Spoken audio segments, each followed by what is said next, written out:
dari aktivis zaman baru Muhammadiyah dan NU. Mereka go internasional. Mereka memperlihatkan kepada dunia Muslim dan juga dunia Barat dan Timur bahwa Islam dan organisasi Islam itu sekarang itu saatnya. Indonesia has arrived. Dan orang Muslim Indonesia have arrived. Mereka sudah siap memegang peranan internasional di bidang perdamaian, di bidang dialog lintas agama, dan sebagai contoh bagaimana caranya untuk menjalankan agamamu dengan baik.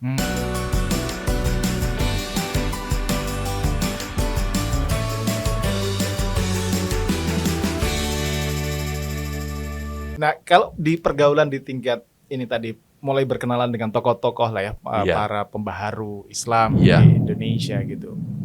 Kalau Pak Bob sendiri melihat kalau waktu-waktu itu kan masa-masa let's say keemasan istilahnya tuh diskusi tentang demokrasi Islam, inklusivisme Islam, pluralisme Islam dan segala macam marak sekali ya. Marak sekali.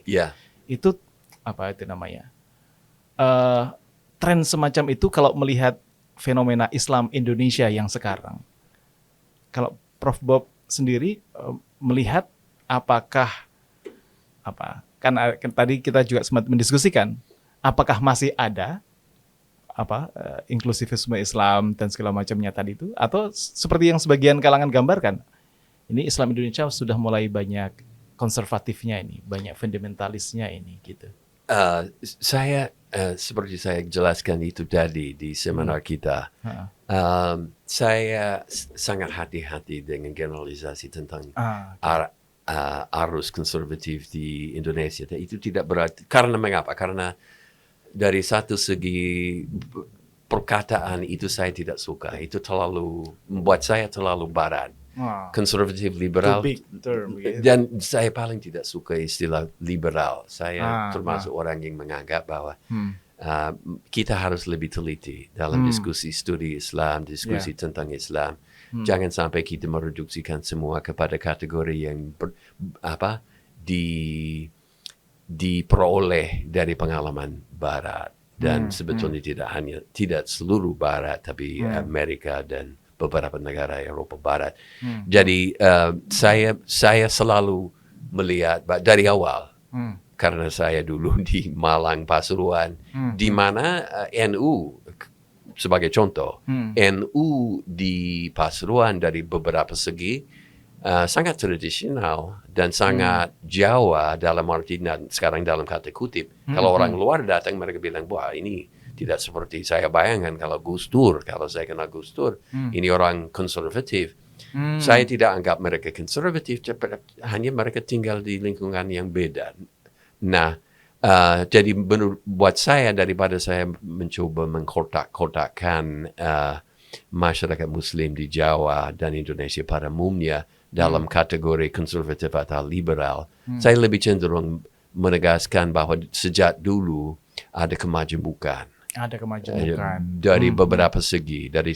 Nah, Indonesia adalah negara mayoritas Muslim yang paling dengan asosiasi Muslim, ormas Muslim yang paling besar di dunia.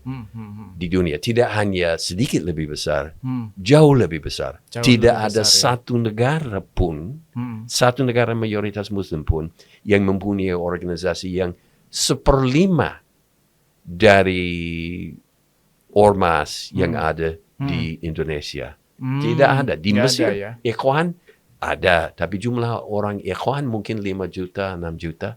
Bandingkanlah itu dengan jumlah orang Muhammadiyah yang 30 sampai 32 juta secara resmi terdaftar, atau orang NU yang walaupun mungkin tidak terdaftar karena mereka tidak punya sistem daftaran seperti itu, tapi perkiraan adalah bahwa jumlah orang NU di Indonesia adalah kurang lebih 90 juta. Jadi dari awal saya lihat bahwa nomor satu, Islam di Indonesia, komunitas Islam sangat majemuk. Dan kedua adalah bahwa daripada kategori liberal yang dipinjam dari Barat, lebih baik kita berangkat dari pengalaman dan kefahaman orang sini saja. Jadi bisa saja ada orang yang misalnya orang modernis dalam kata kutip modernis yang secara akhlak dan secara fikih sangat fleksibel, sangat orang pembaru, tapi bisa saja dia juga sekali lagi dalam kata kutip cenderung sedikit konservatif dalam pergaulan, dalam hal-hal nilai-nilai sosial dan segalanya. Buat saya lebih baik berangkat dari reality sini daripada mengkotak-kotakan, apalagi mengkotak-kotakan orang sesuai dengan atau menurut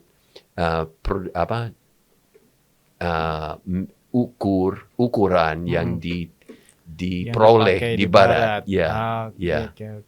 Seperti sebagai contoh, ini mungkin terlalu rumit, harus cepat. Jadi kalau kita kembali kepada dasar 50-an, ada PKI, ada NU, ada Masyumi, ada politik aliran yang cukup keras. Tapi mana di antaranya adalah kiri kanan. Nah, orang mesti bilang, wah kalau PKI kiri. Tapi dari segi pergaulan, saya tahu ini dari Puspo dan Pasuruan dan Malang, karena kebetulan saja salah satu dari desa yang saya huni adalah desa yang dengan banyak orang bekas komunis. Nah, saya tahu bahwa mereka dari banyak segi, sekali lagi dalam kata kutip, bukan orang kiri. Mereka konservatif. Tapi dari segi ideologi nasional, mereka kiri-kirian, betul. Jadi tidak kita harus betul-betul hati-hati. Sekali lagi pindah ke, misalnya sebagai contoh, ke orang NU, banyak di antaranya yang kalau ditinjau dari segi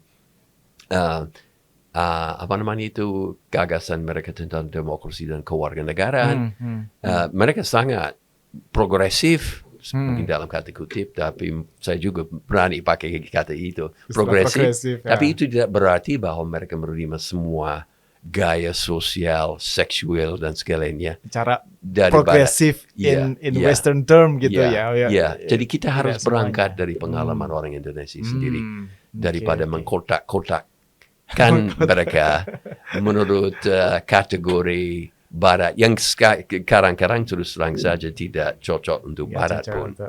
Untuk Barat pun nggak sesuai Oke.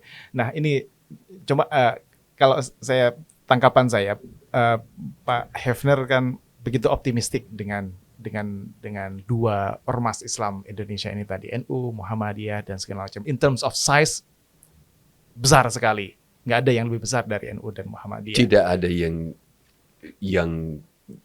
mirip tidak sama sekali. Tidak ada organisasi yang 1/5 dari kedua organisasi. Cuma kadang ini self criticism-nya orang sini adalah memang besar dari sisi ukuran, tapi in terms of influence, pengaruhnya di dunia Islam itu tidak kenapa kok bisa tidak sebesar organisasi-organisasi keagamaan yang misal mereka bisa ekspor transnasional, misalnya ide tentang khilafah kah, ide tentang apakah gitu.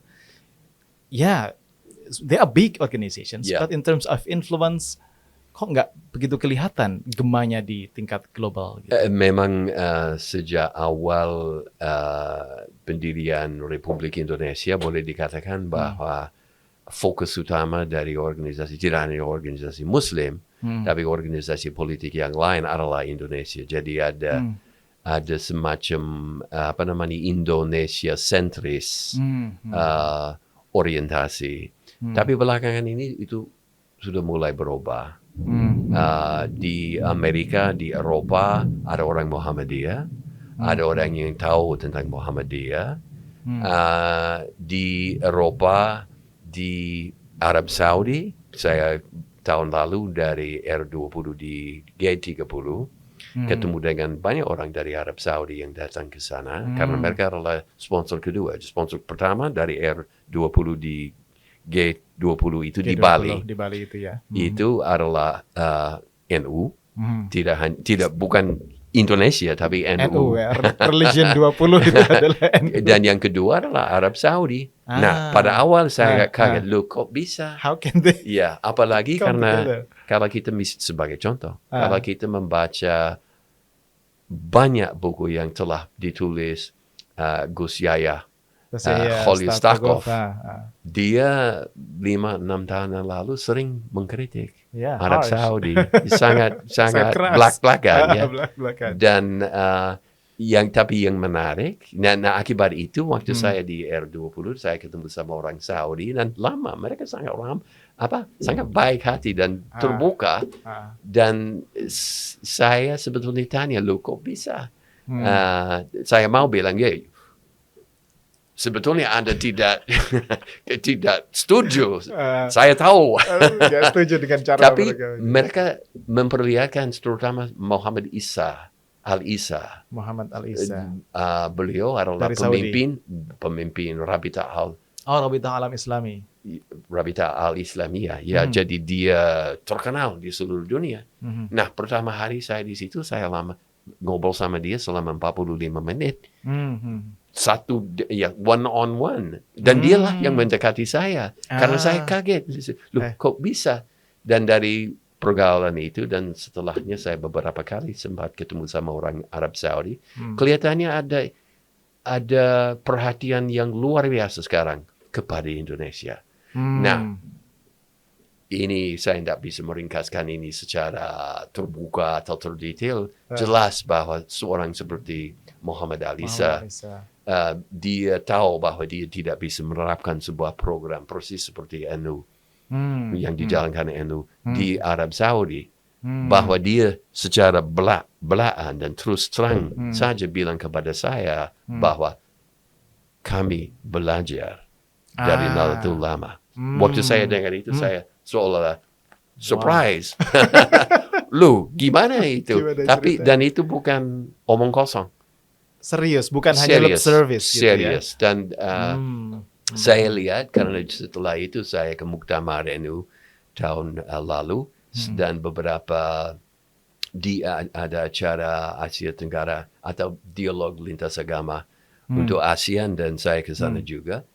Jadi saya lihat ada perubahan yang sangat mendasar yang dijalankan di bawah pemimpinan Gus Yahya Khalilstakov. Jadi semacam internasionalisasi. Ada secara resmi international ada. outlook gitu. Ada. Dan terus terang saja, kalau saya menilaikan upaya atau prakarsa ini dari perspektif internasional yang posisi saya saja, tapi saya sering ngomong dengan orang Muslim, cendekiawan Muslim lain di Amerika Serikat.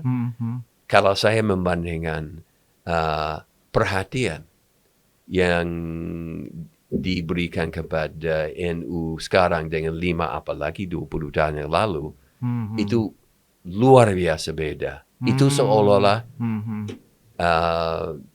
Indonesia telah naik ke pentas internasional. Tidak hanya di dunia Muslim, tapi di dunia Muslim. Akibat apa? Dan ini satu diskusi, satu pertanyaan yang saya sering lemparkan kepada teman-teman Muslim, baik di Amerika maupun di acara internasional. Dan mungkin sebagian besar dari orang tidak mau sebelak-belakan ini, tapi secara umum ceritanya seperti ini. Indonesia adalah satu-satunya negara yang berhasil menjalankan ekonomi dengan baik, menjalankan sistem politik yang demokrat dengan baik. Tidak ada negara lain yang berhasil seperti itu. Nah, mungkin Pak Muhammad Al-Isa tidak sebelak-belakan itu, tapi di belakangnya, di belakang komentar dia, saya dengar bahwa dia betul-betul merespek dan mau belajar, tidak hanya mempengaruhi atau memainkan, tapi belajar dari Indonesia. Luar biasa itu. Dan saya di mana-mana, kalau dulu teman-teman Muslim di Eropa Barat sedikit sekali tahu tentang Indonesia, tapi itu telah berubah akibat mungkin terutama di UNSEWU teman-teman Muhammadiyah, akibat prakarsa program internasional yang dilemparkan Nahdlatul Ulama di bawah pimpinan Gus Yahya Khalilistakuf. Dan perwakilan, contoh yang terakhir, perwakilan dan aktivitas NU di Amerika Serikat yang dulu ya selalu ada, tapi mereka biasanya terfokus kepada komunitas Indonesia betul. di Amerika. Tidak.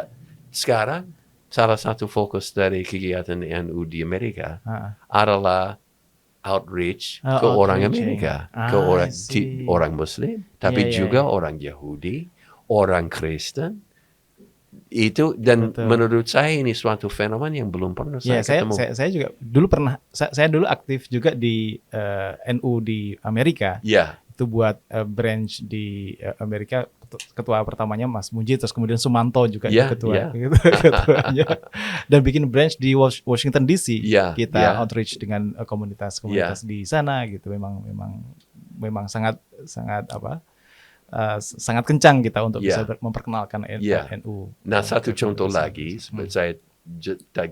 saya katakanlah tadi bahwa pada satu ketika, kalau tidak salah bulan November tahun 2023 sebetulnya, ada acara di Princeton, New Jersey. Oh, di Princeton. Princeton yang terkenal sebagai kota terdidik, jadi, dan NU, ini NU bukan negara Indonesia, bukan Menteri Agama, tapi NU yang mengkoordinir suatu konferensi internasional tentang rekonstruksi fiqh. Oh, rekonstruksi fiqh. Diselenggarakan di Princeton, New Jersey. Ada orang dari Amerika, orang Muslim, ada orang dari Asia Tenggara, ada orang dari Arab Saudi. Tidak besar-besar, tapi ada mungkin 90-100 orang, dan semua orang itu adalah katakanlah ahli atau orang yang banyak tahu. Pergaulannya, diskusinya luar biasa baik. Saya adalah mungkin 1 atau 2 orang yang non-Muslim, tapi saya diundang Gus Yahya, dan dengan banyak terima kasih saya menerima undangan itu. Dan sekali lagi, kok NU menyelenggarakan konferensi tentang rekonstruksi atau tajdid fiqh di Princeton, tapi dengan sengaja. Nah, ini mau internasional.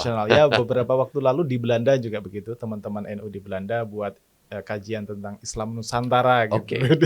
Di sana. Itulah. Nah, itu kan Muhammadiyah juga ada beberapa istilahnya cabang istimewanya di negara-negara itu. Biasanya mereka juga mengadakan conference kecil dengan kerjasama dengan komunitas-komunitas Muslim di sana kah gitu. Memang usaha-usaha itu mulai, yang tadinya NU Muhammadiyah hanya dikenal di kalangan akademisi gitu, sekarang circles-nya tidak hanya di kalangan akademiks ya, tapi di policy makers, di kalangan yang lebih luas lagi gitu ya. Persis itu. Dan kemarin juga kan ada ketua NU dan ketua Muhammadiyah diundang ke UIA kah, yang dibuat penghargaan sebagai 2 organisasi yang paling berpengaruh itu. Saya ikut terlibat dalam inisiatif 2 tahun yang lalu agar supaya hadiah Nobel diberikan baik kepada NU maupun kepada Muhammadiyah. Dan itu sebetulnya suatu proses yang cukup rumit. Akhirnya tidak berhasil untuk alasan yang tidak pokoknya ada orang lain yang harus diberikan Nobel Prize. Katakanlah itu. Gitu. Tapi penghargaan dari Nobel, dari Komite Nobel di Swedia. Tapi Nobel Peace Prize kalau begitu, Peace yang Prize, diusulkan yang mau diberikan. Jadi mereka dicalonkan, sebetulnya mereka di antara 2 calon untuk hadiah Nobel, dan yang satu itu diberikan sekali lagi karena isu-isu politik, bukan politik dalam arti keras, tapi politik krisis internasional. Tapi jadi saya pada tahun itu saya dikirimkan email dan kemudian ditelepon dari orang yang saya sendiri belum pernah ketemu, tapi mereka mengimbau agar saya menulis sebuah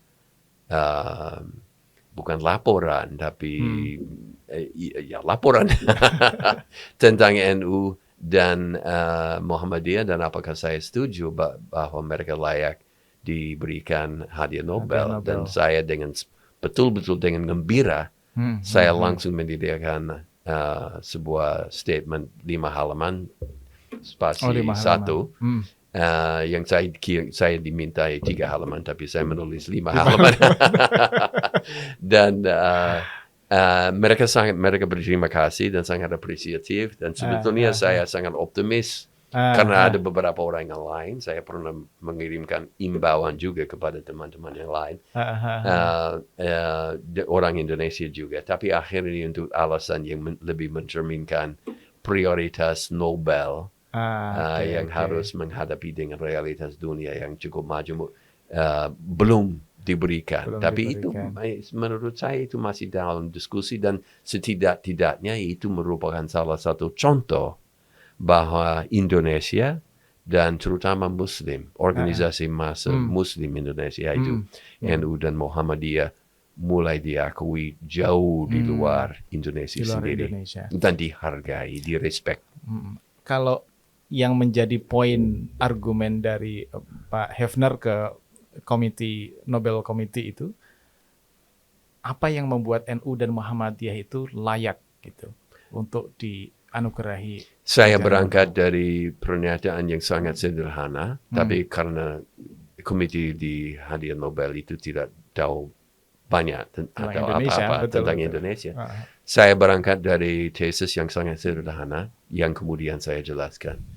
Tesis saya adalah bahwa tanpa peranan NU dan Muhammadiyah tidak mungkin proses demokratisasi dan transisi dan konsolidasi demokrasi di Indonesia berhasil. Bahwa kedua organisasi ini yang sebetulnya telah menentukan dan menjaminkan keberhasilan proses demokratisasi di transisi pasca Soeharto maksud saya. Dan kemudian saya menjelaskan bahwa sebetulnya ini bukan hal baru. Karena kadang-kadang kalau orang dengar bahwa kedua organisasi itu telah memegang peranan yang besar dan orang itu tidak banyak tahu tentang kedua organisasi itu, orang mesti pikir, jadi mereka agak terlambat, tapi lah tahun 2000-an mereka terjun ke wilayah atau ke ruang publik dan demokrasi dan memegang peranan. Baik. Tapi yang saya tekankan, dan saya kira para Indonesianis lain yang tahu tentang kedua organisasi ini dan komunitas Muslim umum di Indonesia, tahu bahwa sebetulnya NU dan Muhammadiyah peranan mereka dalam pendirian dan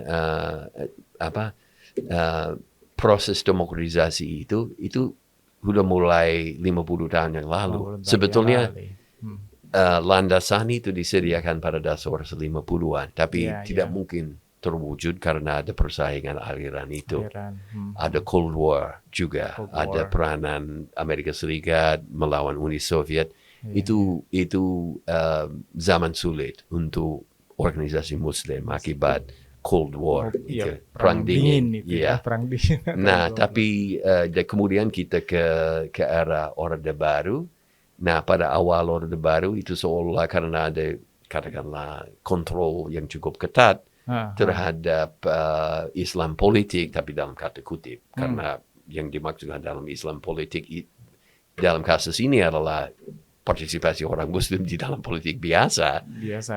Itu sangat ketat. Banyak orang setelah itu menganggap bahwa sudahlah Muhammadiyah, NU, kedua pilar politik Muslim di Indonesia tidak akan memegang peranan lagi. Tapi dari awal, walaupun situasi umum tidak subur agak untuk mereka memegang peranan secara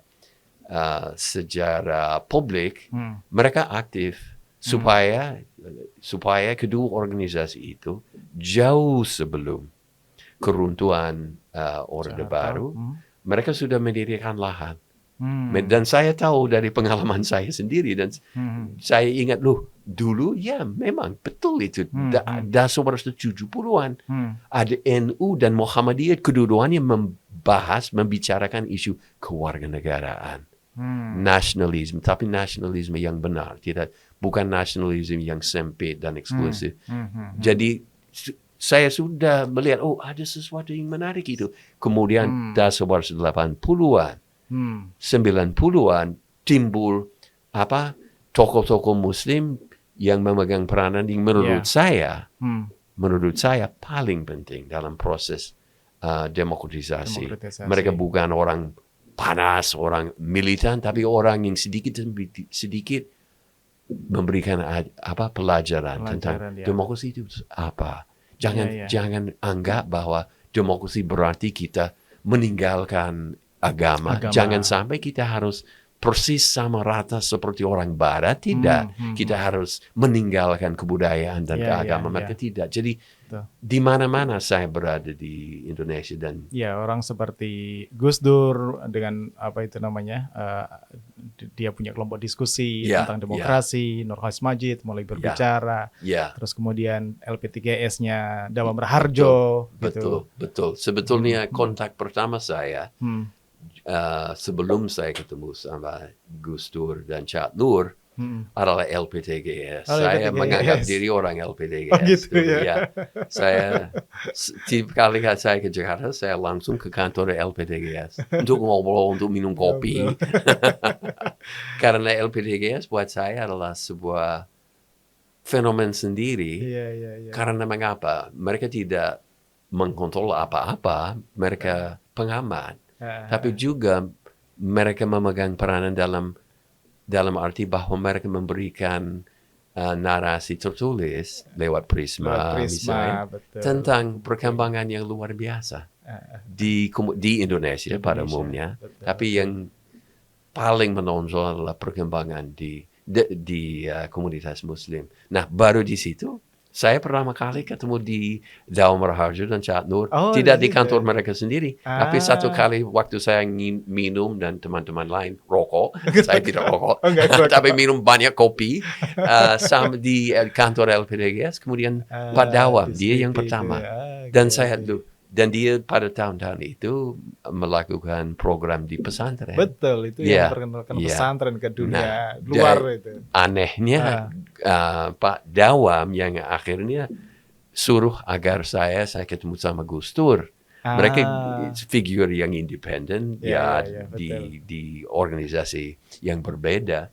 Tapi dia tahu, semestinya Anda ketemu sama Gus Dur. Kemudian setelah Gus Dur, Cak Nur, saya bilang, Cak Nur, Cak itu apa itu? Cak. Orang Jawa Timur. Dan dari situ, dari LP3S, saya mulai bergaul dan dari awal. Tapi saya di dalam hal ini memang betul-betul dibantu oleh teman-teman koleg saya di LP3S. Mereka lah yang bilang, Hefner, Bob, you have to study this. Ini yang penting. Saya pada awal seolah ini beberapa tokoh intelektual. Mungkin ini omong antara orang di lingkungan yang sangat terbatas. Kemudian tiba-tiba saya lihat, ini bagian dari suatu fenomena yang cukup umum. Ini generasi baru. Dan bahasa dan aktivitas mereka terasa di lingkungan jauh lebih luas. Di antaranya Muhammadiyah dan NU. Tapi juga pemuda independen, pemuda Muslim yang independen. Oke. Terus ini kalau kita teruskan bisa terus-menerus karena banyak sekali hal menarik yang kita bicarakan. Terakhir mungkin Pak Bob. Kalau harapan Pak Bob sendiri terhadap Islam di Indonesia, terutama peran NU di Muhammadiyah di masa depan ini seperti apa? Bahwa mereka terus menjalankan pekerjaan yang sudah mereka lakukan secara sedemikian baik, yaitu memegang peranan aktif sebagai pilar demokrasi dan masyarakat sivil. Nah, tidak hanya dari segi politik. Yang keistimewaan kedua organisasi itu adalah bahwa mereka mempunyai elit intelektual, mereka punya sekolah, pendidikan, rumah sakit, jadi institusi-institusi macam-macam sampai akar, biasanya sampai camat, level camat, Karang-karang sampai pedesaan. desa. Seperti saya sempat amati di Pasuruan dan Malang. Itu yang nomor satu. Jadi jalan terus. Do what you have been doing already so well. Teruskanlah. Itu nomor satu. Yang kedua adalah saya sangat setuju dengan upaya baik dari Muhammadiyah maupun NU, upaya untuk menjadi sedikit lebih aktif di luar negeri. Muhammadiyah ada program perdamaian di Filipina Selatan, di Thailand. Mereka tidak boleh ke sana tanpa izin, tapi mereka diberikan izin karena ada rekomendasi dari Muhammadiyah. Ya. Jadi dan NU memegang peranan yang sama di beberapa negara juga Filipina Selatan, tapi juga Palestina. Saya sangat menyayangkan bahwa sebetulnya situasi di Palestina sekarang sedemikian buruk dengan perang brutal di Unseonge, tapi perang brutal yang diselenggarakan pihak tertentu Israel. Jadi untuk sementara saya kira harapan yang kita semua letakkan pada dalam kasus ini terutama NU di Palestina, Israel, untuk sementara tidak bisa terwujud. Jadi keberhasilannya belum jelas. Tapi ini salah satu contoh dari aktivis zaman baru Muhammadiyah dan NU. Mereka go international. Mereka memperlihatkan kepada dunia Muslim dan juga dunia Barat dan Timur bahwa Islam dan organisasi Islam itu sekarang itu saatnya. Indonesia has arrived. Dan orang Muslim Indonesia have arrived. Mereka sudah siap memegang peranan internasional di bidang perdamaian, di bidang dialog lintas agama, dan sebagai contoh bagaimana caranya untuk menjalankan agamamu dengan baik, dengan amalan yang tidak hanya, yang jelas, berangkat dari ibadah, tapi salah satu bagian dari ibadah juga adalah amalan baik, amalan perdamaian dan segalanya. Ini contoh yang harus dijalankan dan orang luar harus tahu dan harus belajar. Dan dalam hal ini seperti yang terakhir, yang seperti saya tegaskan tadi, ada pengakuan sekarang belakangan ini di Barat dan negara-negara lain seperti Jepang bahwa Indonesia dan organisasi Muslim di Indonesia, terutama kedua pilar ini, itu seolah-olah ini zaman baru buat mereka, zaman internasional, karena mereka dibutuhkan di pentas internasional, dan mereka siap mempunyai sumber daya dan intelektual yang mampu dan aktif di luar negeri untuk perdamaian internasional dan untuk dialog lintas agama dan lintas peradaban. Ini sangat dibutuhkan dan saya berterima kasih kepada kedua organisasi Muslim ini. Mudah-mudahan kita semuanya punya harapan yang sama sehingga pada akhirnya Islam di Indonesia tidak lagi dianggap sebagai Islam pinggiran gitu ya. Islam yang bukan betul-betul Islam, tapi adalah salah satu pusat juga. Saya kira kesan itu sudah dibuktikan salah. Sudah bukan salah, pinggiran lagi, seperti tidak hanya dari segi perspektif orang Barat, tapi seperti saya tegaskan, saya kira orang Saudi belajar dari Indonesia. Baik, terima kasih banyak kehadirannya di sini. Insyaallah mudah-mudahan bermanfaat obrolannya. Mudah-mudahan nanti mudah-mudahan saya juga ada kesempatan ke Boston, bisa jumpa juga di sana. Monggo Pinara. Monggo Pinara. Baik, makasih banyak. Terima kasih Pak. Terima kasih. Sampai ketemu lagi. Terima kasih. Mudah-mudahan bermanfaat obrolan ini. Assalamualaikum warahmatullahi wabarakatuh. Waalaikumsalam. Okay.